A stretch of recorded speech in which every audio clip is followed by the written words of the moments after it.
Bonjour à tous. Voilà, donc nous poursuivons notre enseignement à distance avec cette capsule vidéo.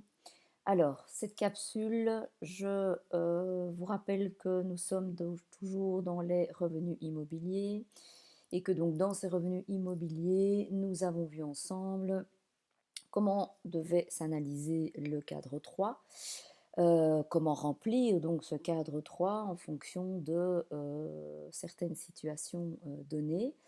Nous avons également parlé du précompte immobilier, qui est donc l'autre impôt que l'on doit payer sur les revenus immobiliers, puisque je vous rappelle qu'il y a une double taxation pour ces revenus immobiliers, et l'IPP et le précompte immobilier, sauf, je vous le rappelle, pour l'habitation propre qui ne subit que le paiement du précompte immobilier.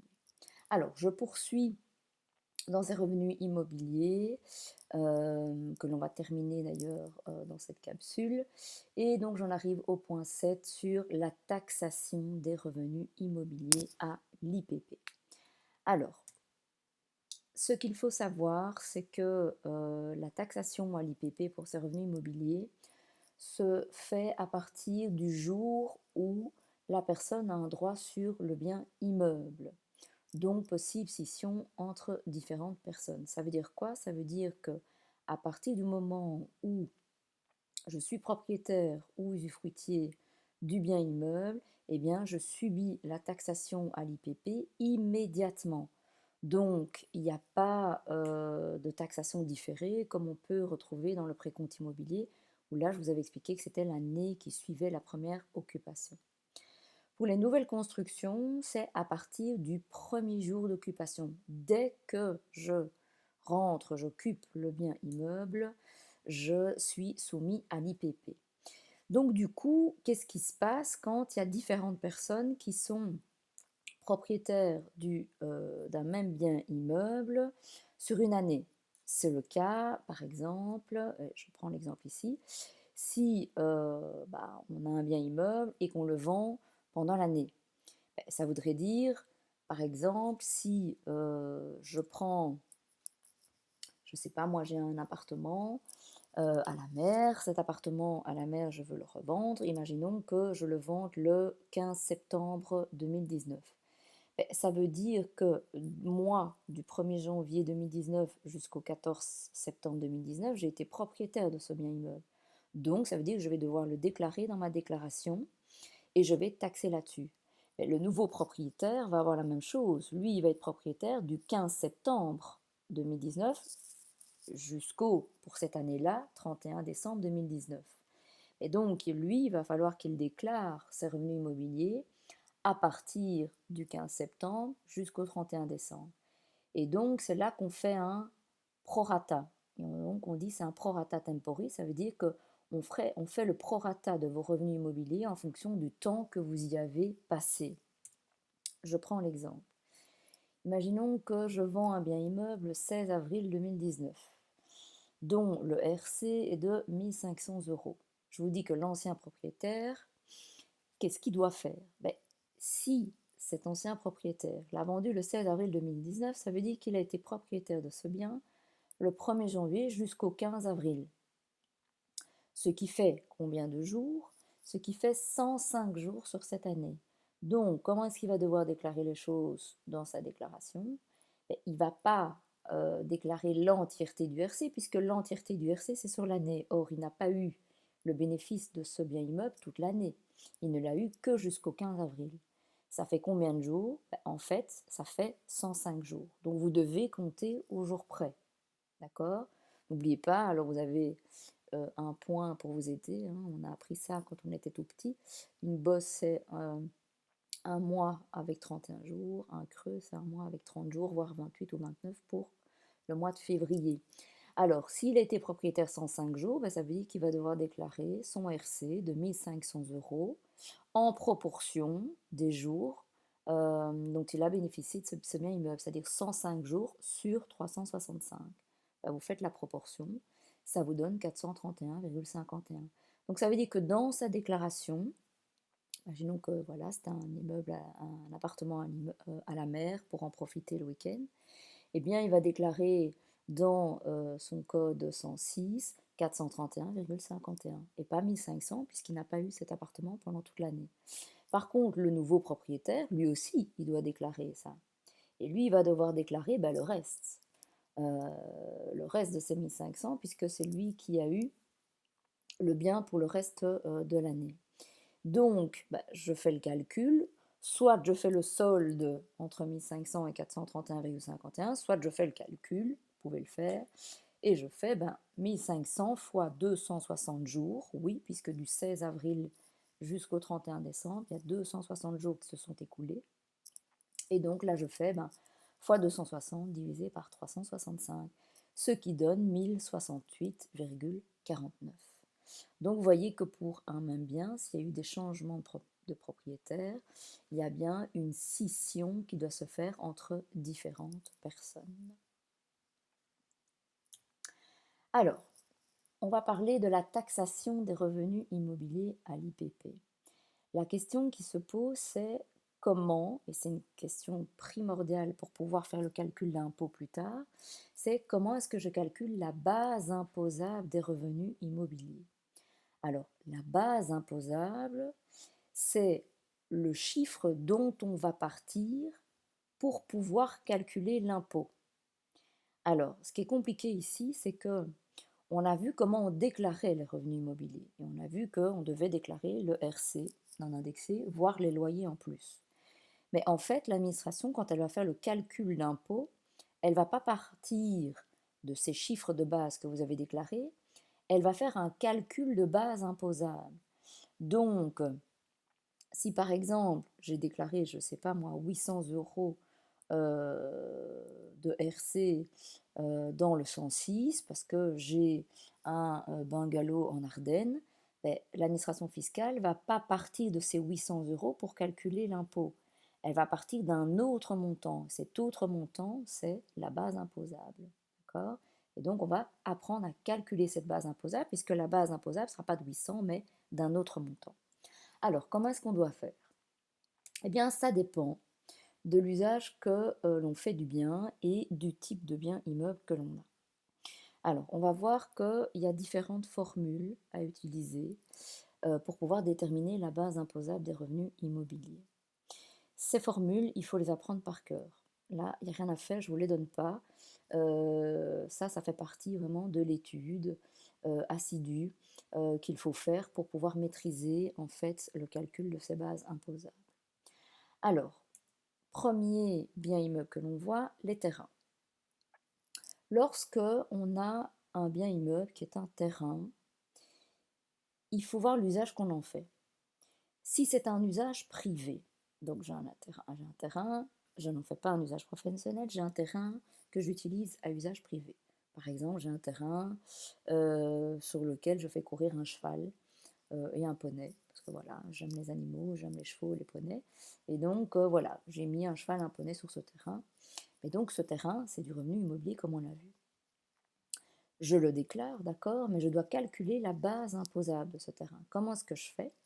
Eh bien là, je prends le RC et je l'indexe, tout simplement. Alors, on a vu les dernières fois comment est-ce qu'on indexait un RC. On doit prendre le coefficient d'indexation, d'accord, donc 1,8230 cette année, et je dois bien respecter les règles d'arrondi, n'oubliez pas, hein, donc à l'unité quand on fait l'indexation du RC. Et c'est tout. Une fois que je fais le RC indexé, j'ai ma base imposable. Maintenant, si j'ai un terrain, mais que je donne en location à quelqu'un qui en fait un usage professionnel, là, qu'est-ce que je dois faire? Eh bien, je vais devoir faire RC, indexé, plus, entre parenthèses, 90% du loyer annuel perçu, moins le RC indexé. Alors, ici, il y a des parenthèses. Là, je vous rappelle le principe mathématique de base. Quand on a des parenthèses, n'oubliez pas la priorité des opérations. Donc, ça veut dire qu'on résout d'abord ce qui est entre parenthèses et puis après, on fait le reste. Alors, je prends un petit exemple. Imaginons un contribuable qui est propriétaire d'un terrain qu'il donne en location à un garagiste qui l'utilise pour entreposer les voitures à réparer. Le loyer mensuel brut, je vous dis, est de 50 € et le RC du terrain de 160 €. Alors, comment est-ce que je vais procéder? Alors, attention, il faut impérativement donc maîtriser ce qu'on a vu avant, hein. N'oublie pas qu'il faut être impérativement assidu dans cette matière, donc il faut la voir continuellement et pas oublier ce qu'on a vu au cours précédent, sinon vous ne savez pas avancer. Au cours précédent, on a appris à déclarer ce genre de situation. Ici, comment on va déclarer? Tiens, j'ai un terrain, d'accord, que je donne en location pour un usage professionnel. Ça va être le 112 et ça va être le 113. Donc dans ma déclaration, je vais devoir indiquer dans le 112 160, d'accord, puisque c'est le RC, et dans le 113 600. Pourquoi 600? Parce que je demande un loyer de 50 € par mois. Sur l'année, ça fait bien 600. Ça, c'est ma déclaration. Maintenant, comment est-ce que je fais pour calculer le montant qui va être taxé, donc ma base imposable de ce revenu immobilier? Je suis ici dans un terrain donné en location à usage professionnel, donc je fais ma formule. Qu'est-ce que je fais? RC indexé plus 90% du loyer annuel perçu moins RC indexé. Alors, RC indexé, ça fait combien? 160 fois 1,8230, avec la règle de l'arrondi, on arrive bien à 292. Je calcule 90% du loyer annuel perçu. Le loyer annuel perçu, je l'ai déclaré là, c'est 600. 90%, ça fait 540. Maintenant, je fais ma formule. 292 plus, entre parenthèses, 540 moins 292, fermez la parenthèse, ça fait bien 540. Alors vous allez me dire, oui, alors pourquoi est-ce qu'on fait RC moins RC? C'est important de faire la formule telle qu'elle est, parce qu'on pourrait se retrouver avec un résultat différent. Imaginons que le loyer est inférieur au RC, ça vous donnerait une formule tout à fait, un résultat tout à fait différent. Donc faites bien cette formule telle qu'elle est. Donc ici 540. Donc ça veut dire qu'ici, la base imposable de ces revenus immobiliers, ça va être 540. D'accord? Donc dans le calcul d'impôt, plus tard qu'on verra, eh bien l'administration fiscale va prendre pour revenu immobilier un montant de 540 et elle calculera la taxation là-dessus. Alors, ça c'était pour les biens immeubles non bâtis. Maintenant, qu'est-ce qui se passe quand j'ai un bien immeuble bâti? Construction, un garage, un immeuble, un entrepôt, peu importe. Quand j'ai un bien immeuble bâti, je dois aussi voir ce que j'en fais comme usage. Soit c'est un bien immeuble bâti qui sert à usage privé. Si c'est à usage privé, quelle est la formule que je dois appliquer? Je dois faire RC indexé plus 40% de ça, ce qui revient au même que de faire fois 1,40. D'accord? Donc vous faites comme vous voulez. Moi je fais fois 1,40, c'est plus facile. Mais vous pouvez calculer 40% de ça et l'additionner. Ça reviendra tout à fait au même. Exemple. On prend l'exemple d'un contribuable qui est propriétaire d'un immeuble donné en location à une personne physique qui l'utilise à 100% pour son usage privé. Et ce contribuable demande un loyer mensuel de 1 500 €. Je vous dis que le RC de cet immeuble vaut 1 600 €. Alors, toujours, d'accord, on prend le pli. Comment est-ce que je vais déclarer cette situation? J'ai ici un immeuble qui est donné en location à usage privé. Vous savez, on l'a appris que ça, c'était le 1106 qui devait être rempli. De quoi? Du RC, toujours non indexé. Donc, c'est la raison pour laquelle j'indique 1 600 €. Maintenant, je dois calculer le montant taxable à l'IPP. Comment je fais? Je fais RC indexé plus 40%. Alors, RC indexé, 1600 fois 1,8230, ça donne bien 2917 avec la règle de l'arrondi. Je dois continuer en faisant fois 1,40. Je fais 2917 fois 1,40, ça me donne 4083,80. Donc, vous voyez que à l'IPP, les revenus immobiliers que l'on va prendre en compte pour calculer l'impôt, ce sera 4 083,80. Vous voyez qu'on est donc bien loin de ce qu'on a déclaré dans le 1106. On avait déclaré que, entre guillemets, 1600 et on se fait taxer sur 4 083,80. D'accord? Donc vous voyez que, effectivement, ça ne se base pas là-dessus uniquement. Il y a tout un calcul à faire pour voir qu'est-ce qui va être taxable. Donc ça va être le montant taxable. Alors, si j'ai un bien immeuble bâti maintenant que je donne en location à usage professionnel, imaginons, je ne sais pas moi, je mets un rez-de-chaussée en location à une épicerie qui le loue donc pour faire une épicerie. Mais là, attention, c'est un petit peu plus complexe. Il va falloir faire la comparaison entre deux formules et prendre le résultat le plus élevé de ces deux formules. Alors, quelles sont les deux formules? La première formule, c'est la même que la précédente. Je fais RC indexé plus 40%, donc ça veut dire fois 1,40. J'aurai un résultat. Et puis, je fais une deuxième formule qui dit que je dois prendre le loyer net total. Le loyer net total, c'est quoi en réalité? C'est le loyer annuel brut moins les charges. Alors, moins les charges, ça veut dire quoi? Ben, la loi nous dit c'est 40% les charges. Ça veut dire que je peux enlever 40%. Mais la loi me dit, pour autant que ces 40% ne dépassent pas un certain maximum. Alors, c'est quoi ce maximum? Maximum dit, c'est le RC fois 2 tiers fois un coefficient de revalorisation. Alors, pour les revenus 2019, ce coefficient, il est de 4,57.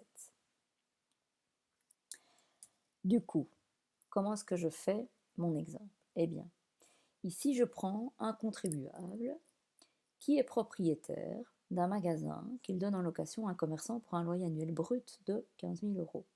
Je vous dis que le RC du magasin est de 1 600 euros. Alors, toujours, à votre avis, comment est-ce qu'on va déclarer ces montants? Prenez bien votre déclaration sous les yeux, hein, sinon c'est pas possible de suivre comme il faut. Alors, si vous avez bien retenu la leçon de matière précédente, vous savez que ici, on va être dans le 1109 et le 1110. Dans le 109, on va mettre 1600, c'est le RC. Dans le 110, on va mettre le loyer annuel brut 15 000. Maintenant, comment est-ce qu'on déclare le montant taxable? Ben, je fais la comparaison entre mes deux formules. Je fais une première formule, ici, RC indexé plus les 40%. Donc je fais 1600 indexé, ça me donne 2917, fois 1,40, ça me donne 4083,80. Maintenant, je dois faire l'autre formule pour voir quel est le résultat le plus élevé. Eh bien, on me dit, l'autre formule, c'est de déterminer le loyer net. Pour ça, je dois avoir le loyer annuel brut moins des charges. Alors, mon loyer annuel brut, il est de 15 000. On me dit que je peux enlever de ces 15 000 40%, mais que ces 40% ne peuvent pas dépasser un certain maximum, qui se calcule de cette manière. Alors, je vais voir. 40% de 15 000, ça fait 6 000 euros. Ces 6 000 euros ne peuvent pas dépasser un certain maximum. Qui est de combien? 1600 fois 2 tiers fois 4,57. Ça me donne 4 874,67. Alors, problème donc, ces 6 000 dépassent ces 4 874,67. Eh bien, ça veut dire que je ne pourrai enlever de charge pas 6 000, mais bien 4 874,67. Donc, mon loyer net va être mes 15 000 moins 4 874,67, ce qui me donne 10 125,33. Du coup, quel est mon montant taxable, ma base imposable? Je regarde quel est le montant le plus élevé entre ces deux-là. C'est bien celui-ci, 10 125,33. Donc, ça veut dire que, vous l'aurez compris, quand on va faire le calcul d'impôt, comme revenu immobilier, on va prendre ici en considération ce montant de 10 125,33 pour pouvoir faire le calcul d'impôt. Vous voyez que c'est bien plus que ce qu'on peut imaginer quand on fait des déclarations. Alors, quid de la situation où on est dans un usage professionnel sans perception de loyer? Je vous avais dit, quand on est dans un bien immeuble pour son usage professionnel, propre, et qu'il n'y a pas perception de loyer, il y a une exonération, d'accord, mais qu'il fallait quand même déclarer. Donc ça, c'était le 105. Hein. J'utilise par exemple une partie de mon immeuble pour faire mon cabinet de comptabilité. Cette partie d'immeuble, je dois déclarer dans le 105, puisqu'on considère que ce sont des loyers économisés, mais il y a une exonération. Donc, il n'y a pas de base imposable à calculer. Je prends un exemple. Une habitation personnelle. L'immeuble appartient à monsieur, 100%. Une partie de cet immeuble, imaginons un cinquième, est utilisée pour l'activité professionnelle de madame, l'épouse, qui ne paye pas de loyer à son mari. D'accord? Donc elle ne paye rien du tout. Le RC de cet immeuble est de 2500. Tout d'abord, comment est-ce qu'on fait la déclaration? La déclaration, regardez dans vos rubriques. Hein. Je vous rappelle que vous pouvez mettre pause à la capsule si vous voulez réfléchir sur votre déclaration plus à votre aise. Comment est-ce qu'on fait? Dans le 2105, madame va devoir déclarer 500. 500 puisque c'est un cinquième du RC. Ça, on a déjà vu précédemment. Maintenant, quel va être le montant taxable? Il y a une exonération. Donc, montant taxable 0. Ça veut dire que dans le calcul d'impôt, comme revenu immobilier, ça va être 0. On ne va rien prendre en compte. D'accord? Contre-exemple. Imaginons que monsieur aurait demandé symboliquement quelque chose à madame pour occuper cette partie de bien immeuble pour l'activité professionnelle de son épouse. Imaginons que monsieur demande 1200 €. Donc madame paye 1200 € à son mari pour occuper cette partie d'habitation. Là, on se retrouve dans un cas de figure tout à fait différent. Ici, c'est quelqu'un qui met en location à quelqu'un d'autre, peu importe le lien entre ces personnes, un bien immeuble pour un usage professionnel. Comment est-ce qu'on va faire, à votre avis? Alors, à la limite, mettez pause.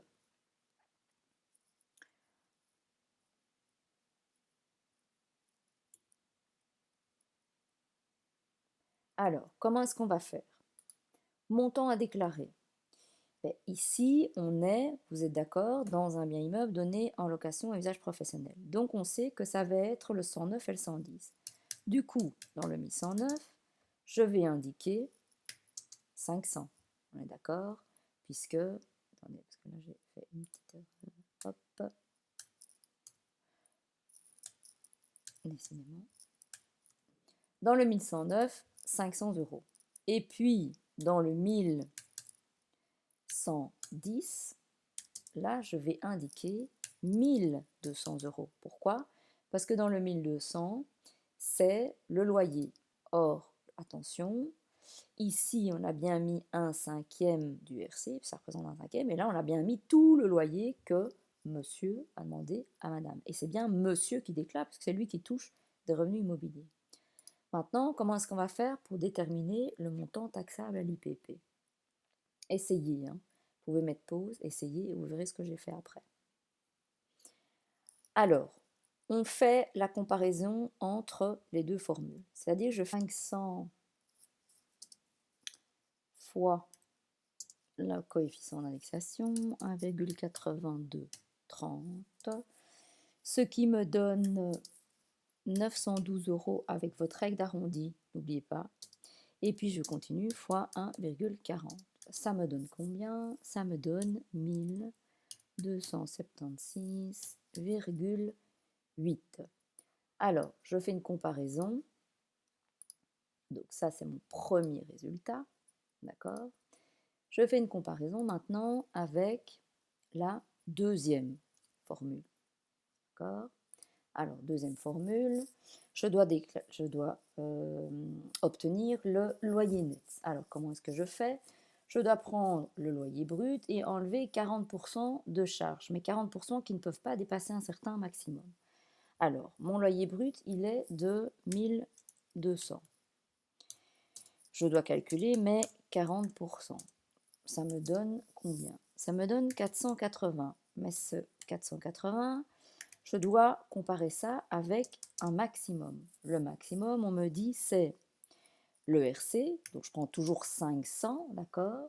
Et j'ai bien pris 500, hein, je n'ai pas pris 2500 puisque je pars toujours de ce que j'ai déclaré.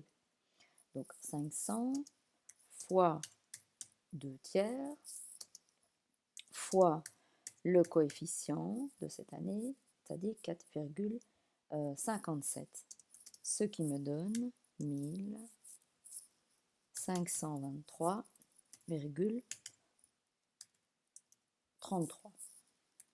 Alors, est-ce que ces 480 ne dépassent pas ce maximum? Bah oui, on me dit le maximum que je peux enlever, c'est 1523,33. Donc 480 ne dépasse pas, donc j'enlève bien 480. Donc, ce qui veut dire que mon loyer net, il va être de combien? Je vais enlever le souligner. On va faire 1200 moins 480 est égal à 720. Du coup, là, je dois comparer quel est le montant le plus élevé entre ces deux montants-là. Ici, dans ce cas-là, c'est le montant de la première formule. Du coup, eh bien, le montant taxable, ici, ma base imposable, c'est la même chose, ça va être 1276,8 euros. D'accord? Donc ici, c'est bien ce montant-là qui va être pris pour faire le calcul d'impôt. Et donc, c'est bien ce montant-là qui va être le montant taxable de revenus immobiliers. Alors, attention, vous allez peut-être devoir faire une ventilation, hein, s'il y a plusieurs usages. Il faut voir dans le contrat de bail aussi, je vous rappelle ce qui est noté. Donc, imaginons que quelqu'un met en location un immeuble à quelqu'un d'autre qui en fait une partie privée et une partie professionnelle. Du coup, vous savez que dans la déclaration, on doit ventiler, scinder la déclaration. On devra mettre un certain montant dans les codes qui concernent la location privée, et puis on devra mettre un autre montant dans la location à usage professionnel. Si j'ai mis tous ces montants, après, pour calculer les montants taxables, je reprends ces montants et je fais chaque fois, évidemment, la formule adéquate en regard de ces codes. Alors, on était donc dans les biens immeubles bâtis. Je passe maintenant à la formule à appliquer quand on est dans le cas d'un bail à ferme. Alors, la formule à appliquer quand on est dans un bail à ferme, c'est tout simple. On fait simplement RC indexé. Donc on prend le RC, on l'indexe avec la règle de l'arrondi et on s'arrête là. C'est super avantageux parce que toujours on est dans l'optique de vouloir encourager l'agriculture et donc on ne veut pas trop taxer justement les propriétaires qui mettent en location pour des baux à ferme. Alors je vous rappelle que le bail à ferme de plus de 18 ans et le bail de carrière, il y a une exonération carrément à l'IPP. Donc là, je ne dois même carrément rien déclarer et il n'y aura donc aucun calcul à faire puisqu'il n'y a pas de taxation. Alors, je passe au dernier point. Le dernier point qui concerne un bien immeuble qui serait donné en location par un dirigeant d'entreprise à sa propre entreprise. Alors, ça, c'est le cas où un dirigeant d'entreprise, on a vu ce que c'était ensemble, un dirigeant d'entreprise, donne en location un immeuble qui lui est propre à sa propre entreprise. Donc, imaginons, je ne sais pas moi, quelqu'un qui est dirigeant de son entreprise de construction. Il possède dans son patrimoine propre un entrepôt et il loue cet entrepôt à sa propre société en construction. Et il demande donc que sa société lui verse des loyers. Alors, la question qui se pose dans cette situation particulière-là, c'est est-ce qu'on doit tout considérer comme revenu immobilier? Eh bien, la réponse est non. Ce qui va être considéré comme revenu immobilier, c'est un certain montant. Et ce montant, en fait, il ne peut pas dépasser une certaine formule. On dit que le montant des revenus immobiliers ne peut pas dépasser la formule suivante qui est de dire RC fois coefficient de revalorisation fois 5 tiers. Tout ce qui dépasserait le montant ici de ce résultat serait considéré comme du revenu professionnel. Et donc du coup, c'est plus du revenu immobilier. Là, c'est du revenu professionnel qui va être taxable comme revenu professionnel et qui va être déclarable comme revenu professionnel. En tant que dirigeant d'entreprise, il faudra le mettre dans le code 400, c'est-à-dire dans la deuxième partie. Donc, si par exemple, je ne sais pas moi, je mets cet entrepôt, je suis donc entrepreneur en construction, je suis dirigeant d'entreprise de mon entreprise, j'ai un entrepôt que je mets en location à mon entreprise, je demande, imaginons, je ne sais pas moi, 30 000 euros par an pour cette location, et en faisant la formule, j'arrive à 25 000. Eh bien, ça veut dire que 25 000 euros seront du revenu immobilier, taxable comme tel, et déclarable comme tel, et 5 000 euros seront considérés comme du revenu professionnel, déclarable comme tel et taxable comme tel. Alors, on fait un petit exemple. Imaginons un dirigeant d'entreprise qui est propriétaire d'un immeuble qu'il donne en location à sa société pour 20 400 euros sur l'année. Je vous dis que le RC de cet immeuble est de 2 450. Alors, ce qu'il faut déterminer, c'est qu'est-ce qui est considéré ici comme du revenu immobilier. Le revenu immobilier, donc le loyer normal pour ce type de bien, j'applique la formule. Je fais RC, donc 2450, fois 5 tiers, fois 4,57, le coefficient de revalorisation. Ça nous donne 18 660,83. Or, cette personne a demandé 20 400 euros par an. Donc, ça veut dire qu'il y a un surplus de 1 739,17. Eh bien, ce surplus, ce n'est pas considéré comme du revenu immobilier, c'est considéré comme du revenu professionnel. Alors, comment on va déclarer ça? Eh bien, ce dirigeant d'entreprise va déclarer ça de cette manière-là. D'abord, donc, on est dans le cas, vous le savez maintenant, il a donné un immeuble en location à un usage professionnel. À votre avis, quel code c'est? Ça va être le 109 et le 110. Dans le 109, je dois mettre le RC, 2450.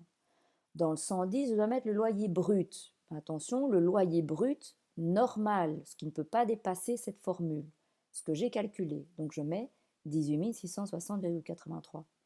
Et le surplus, comme c'est du revenu professionnel, je dois le déclarer où?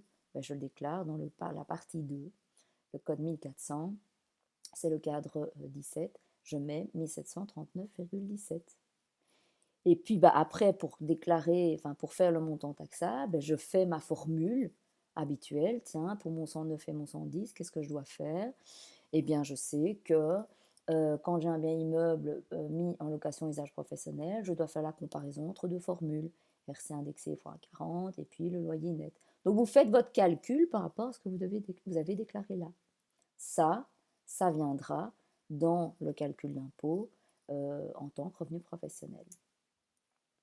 Alors, si la personne ici, si le dirigeant d'entreprise était marié sous le régime de la communauté, je vous rappelle qu'il n'y a que 50% qui lui appartient.